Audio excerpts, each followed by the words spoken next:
Okay, I just want to clarify a point from my last video.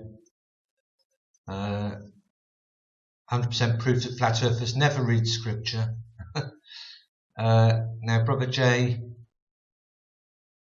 makes a good point here because I didn't really explain the difference in the previous video, so I'll take the time here. So Jay rightly so asks this question. He says, yeah, they're definitely either willfully lying or not checking themselves in regards to how the verses are worded. But what is the difference between immovable and cannot be moved? One could make the argument they both still mean the same thing. Okay, so that's a great point.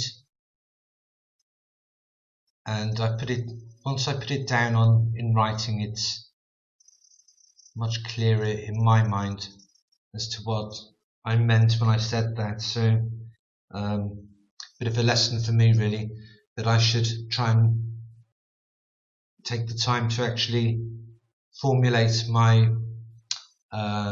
views, my opinions, or my reasoning a little bit clearer before I start speaking on it. Anyway, so you'll see I've just written this, but I edited it there to add a little bit more information. So, Jay, or any others that are listening, well, you could argue that they're the same thing, apart from the fact that changing the verb form, changing or removing the verb to be, greatly changes the meaning. So I'll explain this here. Consider these two phrases, which is basically the crux of it. Now I know this isn't exactly how it's worded in scripture, but it's the same meaning. I've just written these phrases a bit more simply so that we get super clear meaning on this. So the first phrase, the earth is immovable. That's the flat earth view, okay? That's what the flat earthers are claiming the scripture says. Versus the second phrase, the earth cannot be moved. Okay, now they do sound like it's saying the same thing, but it's not. Okay, the earth cannot be moved. That's God's intended meaning. That's basically what the scripture says. In fact, the world also established that it cannot be moved. Okay, this pronoun here is referring to the world. The world cannot be moved. So this is basically the crux of, or basically the difference here. Okay, so the first phrase is describing the state of the earth, how it is. The earth is immovable. Okay, and as I've added in the notes, which you'll see in a minute, immovable is an adjective. It's describing the state or condition of the earth, the immovable earth. The earth is immovable. It's the same as saying the immovable earth. It's an adjective describing the state of the earth, how it is.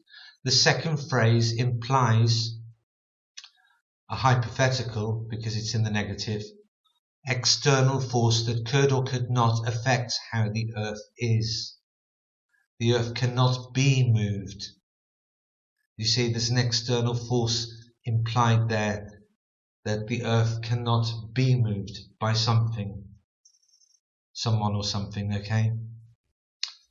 The first phrase is passive.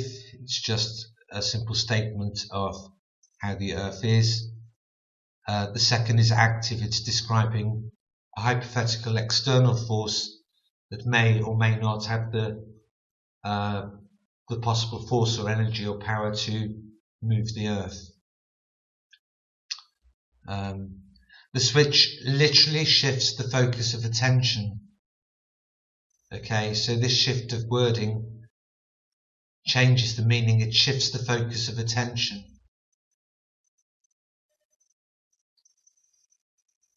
It's subtle and nuanced, but so is the serpent. Okay, so I'll explain this a little bit clearer here.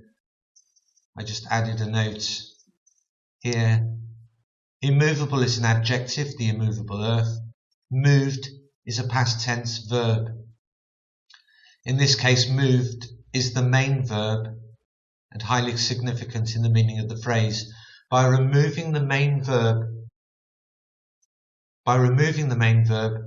to be becomes the only verb in the phrase and now describes the state and not the action.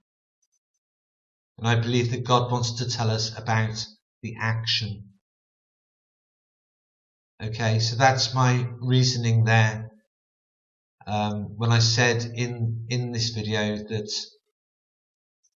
this switch of words, this switch that the flat earthers are doing and promoting in these false scriptures that don't exist, that they're quoting everywhere, on numerous websites and then in comments on YouTube videos and probably all over the place. This is probably all over the internet, on social media. The switch they're doing is changing the meaning. Okay, it's changing scripture. So that's it really. So hopefully that clarifies to anyone that didn't quite, I understand that I didn't make myself clear when I said that. I was just saying things with the understanding of it and not actually going through the process of putting it down like this, which I probably should have done that, because obviously it's caused some confusion.